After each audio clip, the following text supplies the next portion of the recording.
I made a bag and I'm going to show you how I made it so you can make one as well. It's just Granny Square City, which I love, and I have lined it with fabric lining to make sure that it's sturdy and goes the distance. I will talk you through the materials you need to make your own. I will talk about a little bit to do with the construction and the lining and joining the handles, so that hopefully I'll give a nice broad picture about the essential bits that you need to know. It has not been plain sailing, I will tell you that, but hopefully you'll learn from my mistakes. And also, I won't even tell you about half of them so that you don't need to even worry about them. Because I've unpicked it 3 times, I have miscalculated, I have had arguments with my sewing machine, some of which might have been caught on camera, and yeah. Where are we? Today is the 7th of July. This bag didn't exist, even as an invention of my mind, I would say at the end of May. So it's a fairly recent new project that basically I had the impulse to make. I had to make it, and it superseded all other tasks and deadlines that I've just basically put on the back burner. The reason this one jumped straight to the top of the queue, it's a good one, it's a doozy. My mum died, and sorting through her stuff, I found photographs from the 70s. I will put I think 2 photos on screen of the patchwork bag that I saw and went, oh my gosh, I want one of those. It's a sewn bag. I don't even know if she made it herself. It's highly likely either that or my nana, who was my dad's mum, but was a hardcore crafter. My mum knew how to crochet, knew how to sew. She was very experienced, but in later years didn't because of ill health and poorly fingers. And she was just a very busy woman with other stuff. But these photographs, I saw this bag and I was just like, I have to have one of those. And for me, that means crochet is my dominant craft. Let's translate it into crochet and make this bag. And so this is it. And it's far more jazzy and more colourful. And I will want to make another one. This one is made out of double knit cotton, a hell of a lot of stash, and it was, I don't know, there was so much more. Now I've got it down to this bag, and before it was in a bag about this big. I have really managed to make a decent dent into my cotton double knit stash. I can tell you that the majority of this is going to be paint box DK cotton. It's finer than a wool DK, so bear that in mind when you make yours. This is Yarn Smith's cotton DK. I wonder if it shows. It's not too dissimilar, but I found that the paint box is slightly finer. But I'm tempted to go finer still and go for a cotton 4-ply at some point, and then mute the colours down to match the photos. Because there seems to be lots of sort of dusky shades. Well, I mean, the quality of the photos is not that great, but I also want to be able to mirror that in a crochet pattern, I think. So I'm going to aim to do a 4-ply cotton version at some point, but for now, behold the beauty. She's lovely. Before I added the handles and the lining, there's roughly just over 350 grams of yarn for the bag structure, but I weighed it after I'd snipped a lot of ends, so I would have used more, a few grams. But what you will need is more than that, because of the nature of granny squares. If you were to go out and buy 350 grams of yarn, well, I can't guarantee that you'll have enough to do all the squares in all the colours that you want. But I'm assuming that as an average crochet obsessed person, like myself, you're going to have more of the yarn in stash than that anyway. I was not allowed to buy any yarn for this, and I didn't. Normally I cave and I'll need a couple of extra balls to drop in to make up for colours. I didn't. I actually ended up frogging some stuff where I had a stack of old granny squares that I'd made with the yarn, and they weren't the same, and so I frogged those to just piecemeal some last minute things, just so I was using everything and anything. That last outer edge is actually 2 different brands of blue that closely matched ish, but I ran out about halfway through because we were talking very small scraps, and I had to yeah, just bung in one from another brand. And I don't think you can tell. I mean, there and there, slightly different shades, because they're different yarns. From a distance, no one's going to notice. Some of my ends are all poking out because I rushed it because I was desperate to get it done, and I was also annoyed because of the amount of mistakes I'd made. Twice I misunderstood the construction and how it would form as a 3-dimensional structure, and in my mind it did not correlate with reality. Basically, what helped enormously is not only did I draw it out as to how it would be, but I also did one of these and cut it out and then did a fold and made sure that all the pieces fit where they needed to fit, and then that helped loads. So I have some facts or some helpful hints and tips on here, and I'll take a photograph of this and put it in a blog post anyway. But here is my granny square dimensions, and basically from corner to corner it's 12 centimeters. So from that you can work out what the width of the bag will be ultimately, or what it will be across. So each of those squares is 12 centimeters. So let's count that half and half as 1 whole. So you've got 4, it's about 48 centimeters.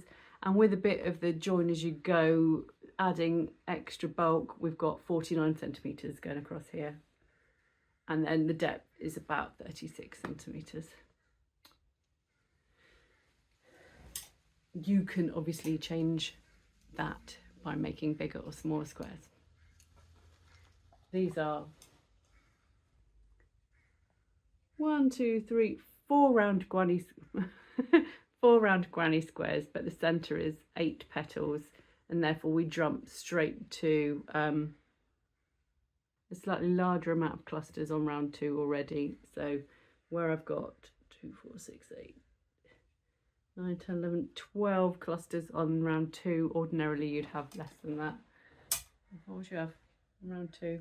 2, 4, 6, you'd only have 4 clusters on an ordinary granny, wouldn't you?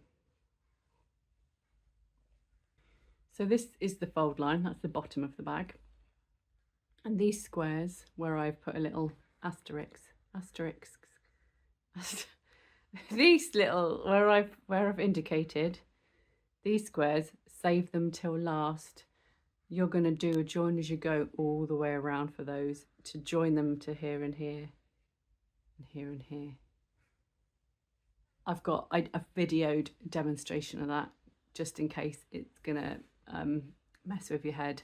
I filmed that because I knew that might fox a few people. It's all very well and good me saying, oh, it's just join as you go. It is, but also I did it completely wrong before, and like I embarrassed myself. There was nobody else in the room, but I was embarrassed for me. It was terrible. My squares are 4 rounds, but I made all the triangles and all the squares with only 3 rounds, and I saved the 4th round for when I did the join as you go, and then I kind of distributed the colours as evenly as I could so that I knew that no colours were sat side by side. And it also meant that if I planned it all out in advance, and sort of had a visual of it. I wasn't going to run out of one colour and have it all at one end. I could kind of dot it around a little bit more evenly spread, and that seemed to work quite well, especially when I could work out maybe as well what you want to do is make one square. This is if you're being super hardcore. Make one square, unravel it, and then know how much each round takes so that you can work out how much you're going to need for the whole project.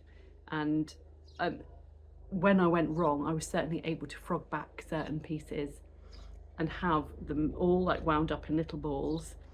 And I knew that they would, let's say, do round 4 because they'd already done round 4, and then I could like dot them around the place in an organised way. You need 12 triangles and 42 squares. And yeah, I will jump to me from the past in a minute so that you can hear me talk more about it. I can't remember what I said because it was about 2 or 3 weeks ago that I filmed some of this next footage. Some of it was only 2 days ago. The sewing machine fight was 2 days ago. I'm just really, really pleased to have it done. It's so cool. I love it. The other thing to bear in mind, I suppose, is that it opens with a gap on the sides. So I don't sew. These are triangles on both sides for a reason, because you need a gap so that you can open your bag effectively. And that half square seemed to be a natural stopping point, and there is enough depth underneath it to make it a proper bag without me worrying that stuff's just going to fall out the sides. That is an issue for another day when I want to revisit this for the 4-ply version, because I was actually going to make it less deep. I would love it to be so that if, let's say, you folded it up like that, that the fold would there. I like a little squat short bag. I don't know what it is. There's something about that shape that I love. I don't like a long bag necessarily, not when it comes to this sort of style. But if I were to do that, then I'd only have the depth of one granny square as the actual cavity. And that to me is stupid. So I need to go to the drawing board. Like maybe you could do a fancy lining where you had an interior drawstring. Might be beyond me at the moment, especially with the way the machine is behaving, the sewing machine is behaving. I don't know if I could fight my way to do something fancy. I've got no real experience anymore of sewing, despite having like my teenage years being sewing. That was what I did as a teenager in craft, knitting and sewing. I worked in a fabric shop when I was 19 and got loads of experience and was a whiz, and it's all that knowledge is just like slowly and gradually seeped back out of my brain. I've gone wrong, so these are all the squares I've frogged, and I'm gonna have to discard them or use them in a different project because the bag was too big, so I've had to pull it out, and it's a shame because I'd sewn in all the ends, so this has taken me hours to untangle. Sorry about the mess over here. This is my mum's stuff that I have to sort through. That's her suitcase full of memories. That suitcase is probably older than I am. And it's got lots of newspaper cuttings and photos and things. Anyway, yeah, so those are all the ones that I've gotten rid of, and I will show you the layout of the new and hopefully improved bag base. Okay, so this is the flat structure of my bag before I join these ones, these final 4 squares and these triangles. These ones I've left to the end because I'm actually going to join them in a couple of different places. I hope, because I've done this wrong a lot, but I think this is going to be my centre fold line of the bag. So to make it 3-dimensional, I'll have to rip back this violet round the 4th round of this square, redo it so I join as you go along this edge, and then these 2 edges as well, because if you were to fold it like that, they're kind of all of those sides. And the same for this one, it would also live over here. These 2 would also live in these spaces up here, and the flat edges there and there, and there'll be flat edges there and there, will form the opening of the bag. That's the plan, but I've already had several plans that have all gone awry, but I think this might be 3rd time lucky.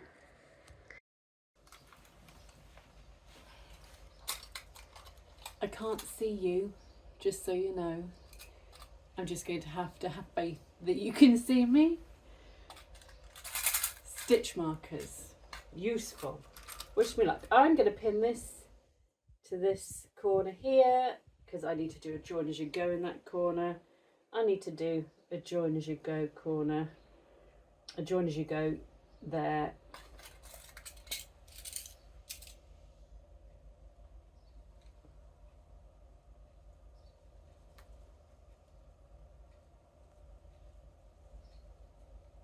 There and there.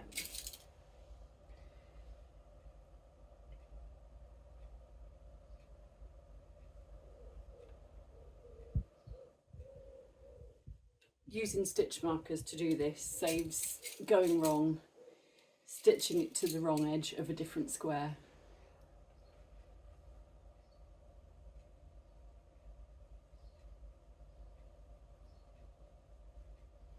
Okay, as I said before, we have a fold line. So if I go like that, and fold line, top openings. These are the squares I've just attached with stitch markers. They will form the sides and need to be joined to these ones as well. So stitch marker those together.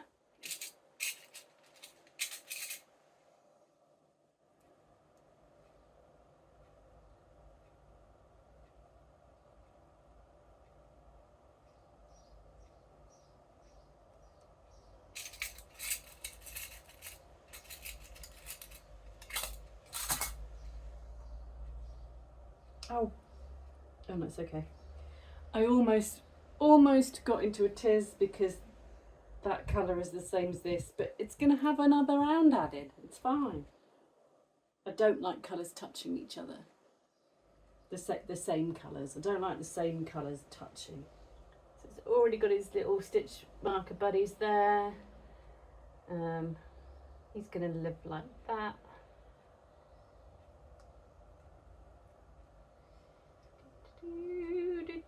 Do.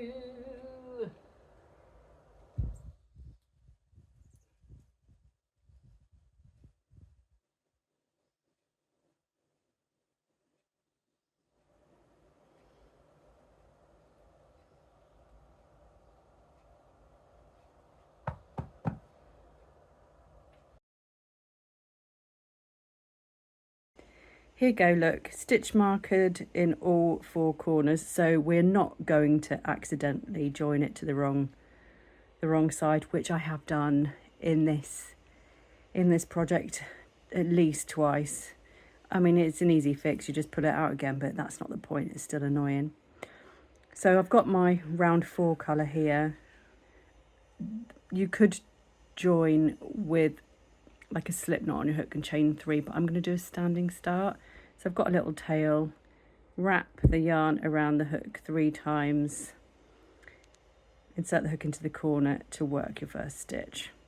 So this is a standing start, which is one of my preferred ways of starting a new round when you've got a new colour. So that's one USDC or UK treble worked in the corner of the square. Let's go into the corresponding corner of this square. So get the hook in place and slip stitch through.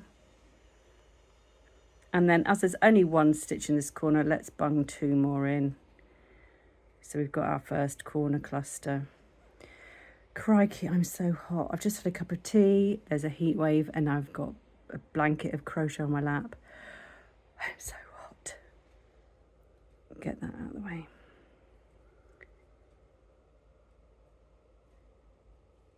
So there's your corner where I slip stitched into. We've worked one cluster. So the next job is to slip stitch in the space between clusters. You know, you'll have done join as you go before, probably. I mean, if you haven't, and this is your first project, then awesome. Go for a cluster in here. I would advise probably watching my other join as you go videos first. Not because they're super professional, but because I talk through more detail about where to join. And then, seeing as we've started joining, we can get rid of this stitch marker. And then, so I've slip stitched into the next space between clusters, so I can work a new one in the orange. I've got the door open, so you can probably hear dogs barking, birds tweeting, etc. And then you just do the same, like, you know, normal join as you go.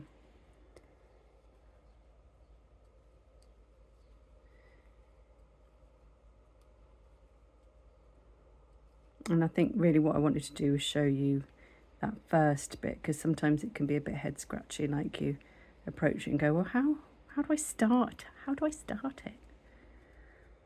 And that was how. So one slip stitch in there. You can chain one if you want. I'm not going to bother, just because I'm not sure how much yarn I have, and literally I do not want to lose it yarn checking because I've got no more orange, and even if it's just like the length of a slip stitch, it might buy me more yarn at the end. Oh, look, see, look at me. Nearly started just crocheting, but I've forgotten. I'm supposed to be doing the next corner. And as you can see, the other thing being is that I was nearly tempted also to work into this one. No, no, no, wrong. Pay attention, women. You've got to pay attention. So where are we? Here we go. Here's my corner worked. So the next one, I mean, I'm wrong. I've already gone way ahead because I'm not concentrating. Worrying too much about losing it yarn chicken. This is why we have stitch markers, folks. Slip stitch into the corner of the side you actually definitely want to join, and then finish off the corner.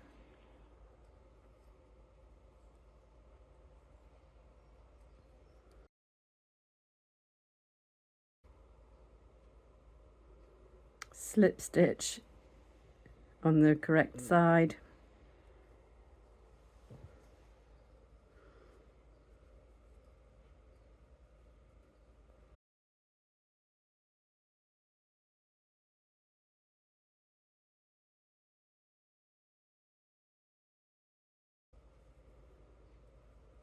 Oh, and apologies if you can hear the fan. I've got a fan as well, but I am not turning it off. Not for man or beast.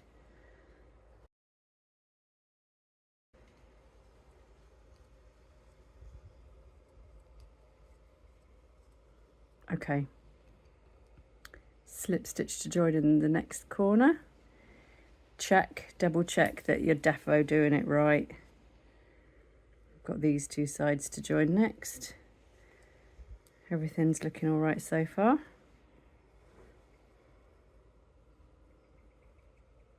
So I've slip stitched into this corner. This is our next side, so let's slip stitch into this corner as well.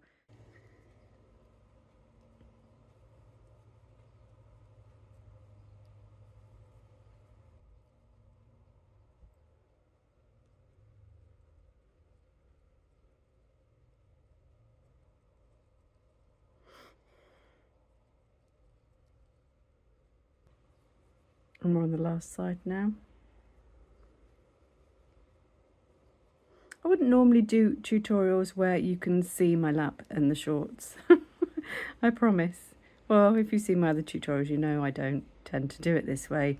But this wasn't really supposed to be a real tutorial. It was just a, oh, I should probably show you this while I'm working on it. Why not? Because otherwise, I know you guys will ask, so I'm going to preempt the questions and just leap in a casual way. Don't lose it. Yarn chicken. It should be enough, because basically, as you know, I went wrong and it's unpicked from another square, so it should be the perfect amount. Right, so we're in the last corner now, so I'm just going to work the last cluster. Crikey, look at that. I don't know if it will do it. I might have to do it again, but slip stitch into that one, which is the corner next door to it, and then slip stitch to join. I've been a bit too laid back with my stitches. The tension's changed. I'm not having that. You get the gist, right?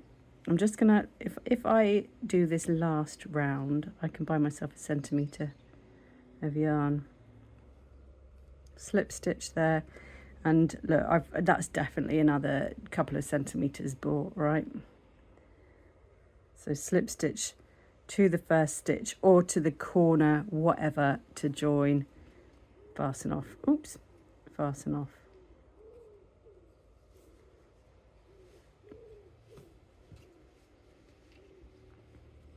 And then you could take these ends, poke them through a hole to take them to the back, and you're going to sew them in when you're sure everything's okay. But yeah, and then I'll do the same for that one on that side, and then repeat over here. But yeah, that's how you do the join as you go for all 4 rounds, all 4 sides. Job done.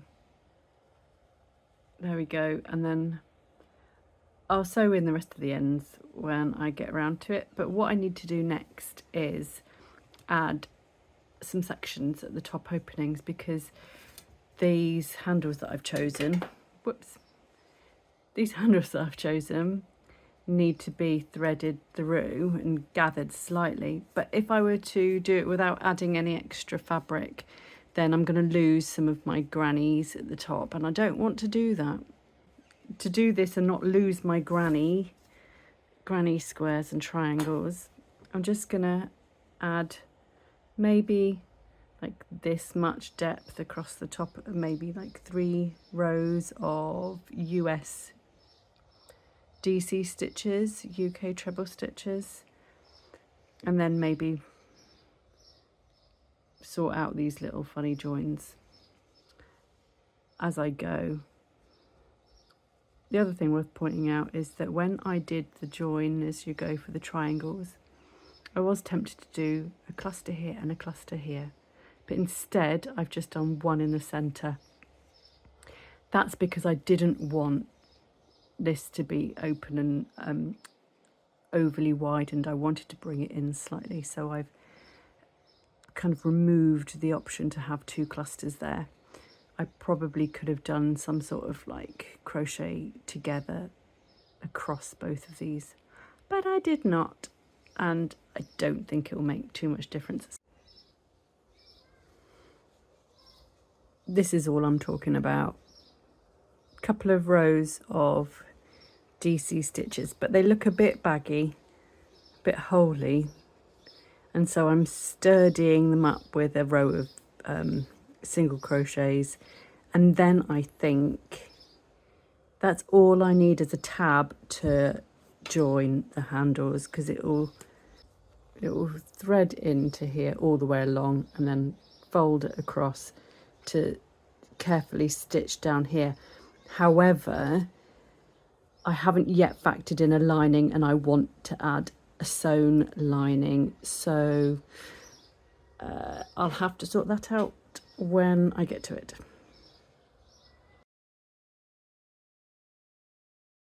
I am about to sew the lining for my bag, which has been a challenge because this sewing machine I was given about 4 years ago and I have not touched it, not looked at it, not learned how to use it until last weekend, when I thought, brilliant, sew the lining. My old sewing machine has gone kaput, and so it's been a while. I've watched a couple of YouTube videos, learned how to wind my bobbin up, learned how to thread the machine, went to use it. There's no foot. What kind of sewing machine does not come with a foot? So I've had to order a new foot for the machine, attach it, re-thread it, do all that malarkey, make sure it works properly. We are there. I'm just going to do something super basic. I cannot be bothered with anything fancy. So here is the bag. Yes, there are ends still floating about, but I don't care either. I just don't care much right now. Apart from finishing this and having the joy that it brings.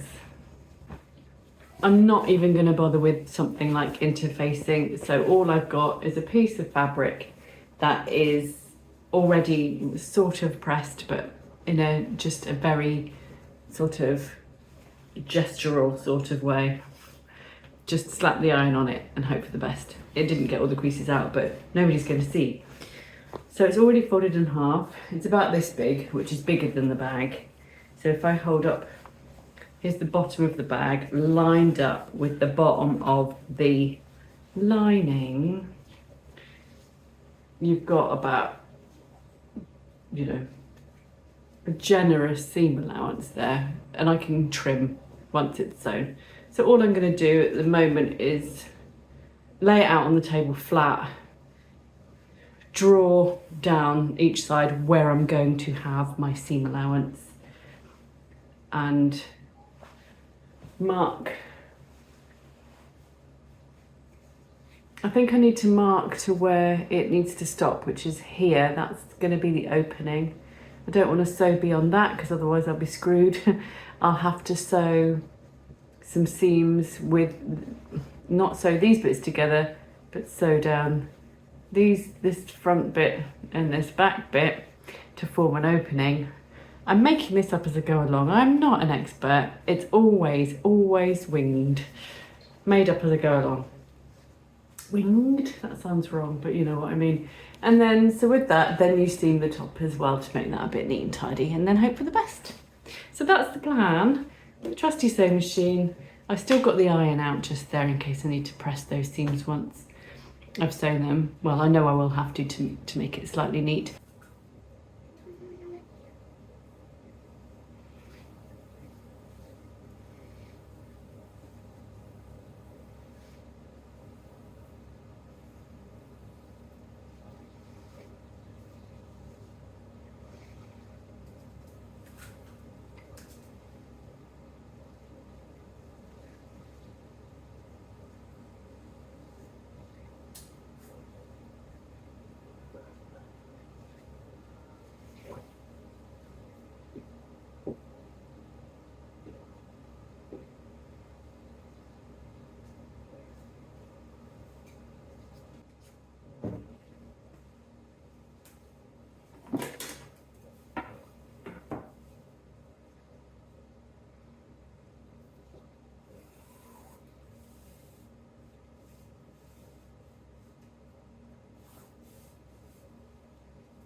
Sewing machine doesn't work.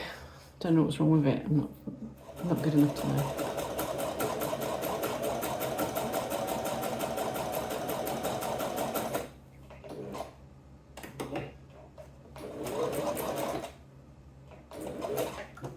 Please work. Oh, the foot isn't there anymore. I always keep getting confused with this one and my old machine. Everything in a different place. This one becomes unthreaded a lot more easily than my old one. It's a right pain, and I don't think I've got the right tension still. But it will do for something like this. If I press that, the wrinkles will come out.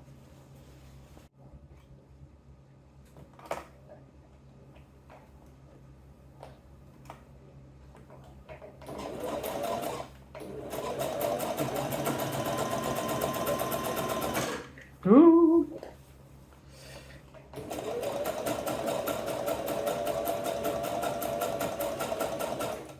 You sound so poorly. Do you need some oil?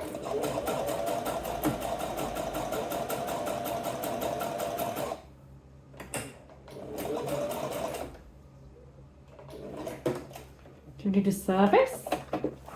What do you need? Maybe you're okay. Well, I don't know. It's the fear, isn't it? I've got the fear.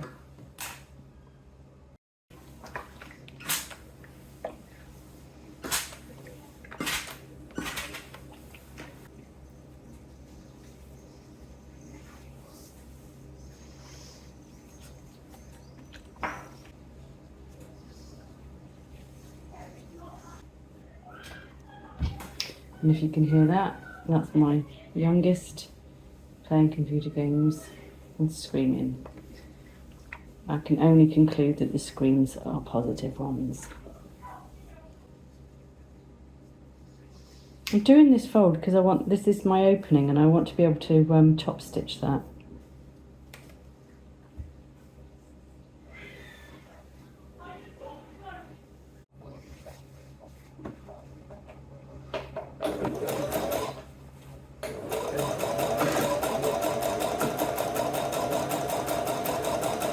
If anybody knows why my bobbin is a bum, can you let me know? I'm assuming this is a bobbin issue. I think I've wound it correctly. Can you see all of those stupid loops? Nothing ever goes right for me. And yet I persist. So I know you're here to watch me make a crochet bag rather than talk about sewing, but these loops here, I just googled it and it says the issue is almost always the top thread, not the bobbin. Just because it's underneath doesn't mean to say it's the bobbin. I mean, obviously I don't understand sewing machines well enough. So what I need to get into the habit of with this machine is to check that the gubbins is threaded. This had come unthreaded here for what is like the millionth time, and I'm still not in the habit of checking because this is not my machine. I'm still trying to lift the foot with my left hand because it used to be on the left on my old machine. Muscle memory is doing tricks on me. So I'm to put it politely, I'm cross that this is happening and that it's partially user error. But why does it keep coming undone? I mean, I'll look into it later, I guess. And my theory currently is that it's very light thread. Like it's basically running low. It's right on the last few sort of 100 yards of thread on the what's it. See, it's really, that keeps jumping around because it's so light. Anyway, unpicking, doing it again.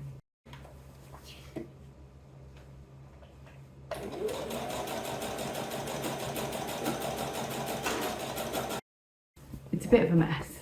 However, I have sewn down here to the opening, then done a botched job of the top stitching down the sides.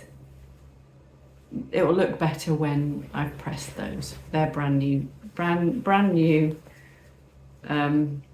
So if I press and press, but I'll hem the top as well. I'll just fold it down so that that's straight and then it's done. What a rigmarole for just such basic sewing.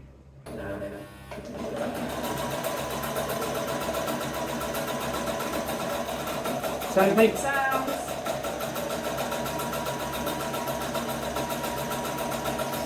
Don't be wobbly.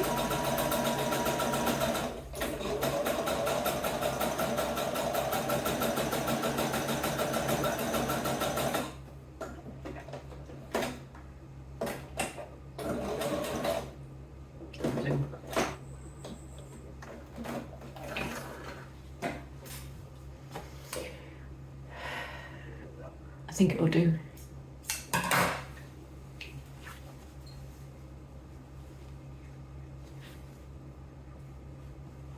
Looking like a bag inside, looking like a bag's inside. We're not even going to see this. I don't know, probably don't need to do this bit, but...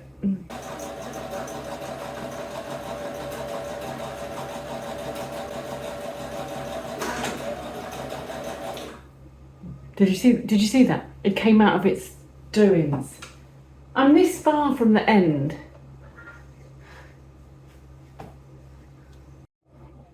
Was it like that the whole time? And I just didn't notice again because I'm cursed, literally cursed.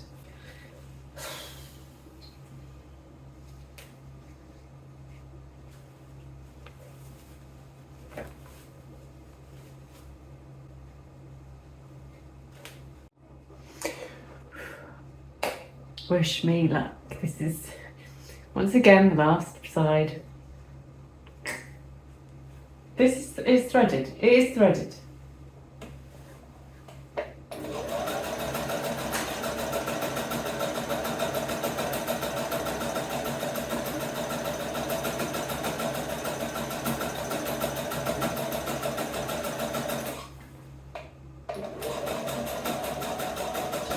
Sound very nice. Oops.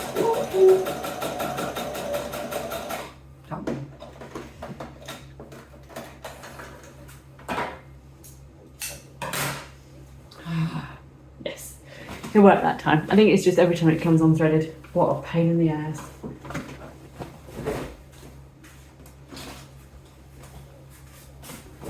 Oh Christ. Okay, so what's it gonna look like? Let's try and find out. So I don't need to turn it like inside out or anything because all of this nonsense is gonna be tucked in here anyway.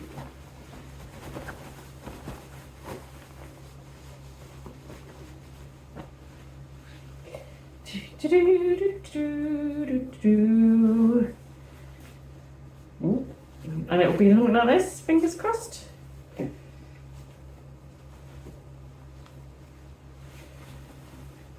Corner is in there, and yeah, that bit matches up with that bit of the bag. So I could probably, no, I will tack it down, or yeah, I'll stitch it, hand stitch it along there, and then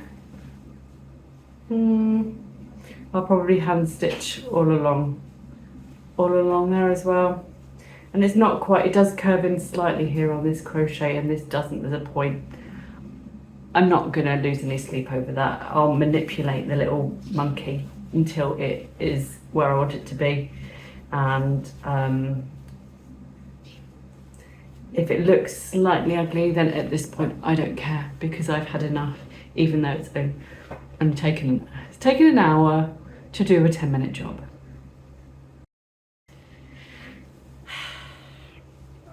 And I still haven't finished because I wanted to, well, but I will be. Sorry, I know I've cut off half my face with this, but I don't care. It will be a bag. I've pinned my lining into the bag, nice little pocket, where I was a bit concerned about the right angles. I've just folded it down, that'll do. I think it will look fine. And I'm gonna sew all the way down here, the openings up and down and across, just hand stitch it in place. And I think that'll be fine, because what we're gonna do after that is pop the handles in anyway. And hopefully it'll all tie together quite nicely.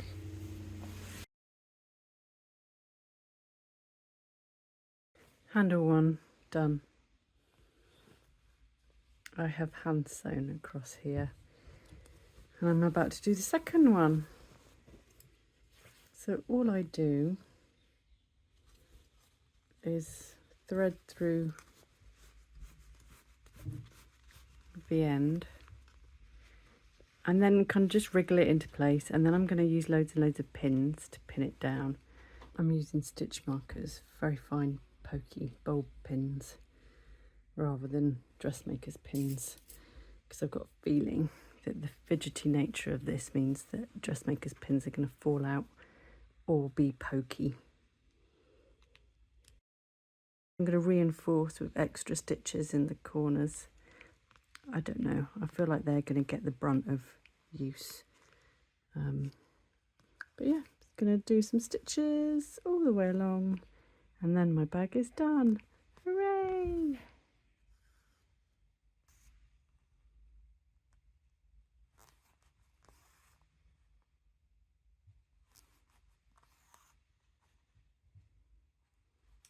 And that's all that I've got.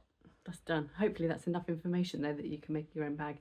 But I will add a blog post as well, which I will link in the video's description, so that you can go and visit that and grab more details, because I think that's always useful. Sometimes I actually don't tell YouTube, but sometimes I prefer a crochet blog post rather than a video. And the other thing is, this bag does not have a name. What should I call it? In my head, and please don't take offence, but it's basically my dead mum's bag. Mum, I think she might tell me off for that though, so it's debatable. I'm not sure if she would. Oh my god, hello. Can you, oh.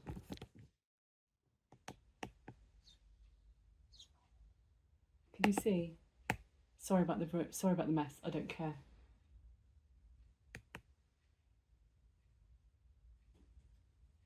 Right, I'm gonna have to go and let him out. Bear with. Off you go. Out you go. Out. No, you've gone the wrong way. Out you go.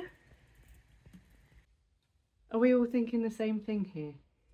Is that not just really weird? So maybe, is that a yes or a no to my dead mum's bag? I think probably it's a no. Would you think she's come specifically to...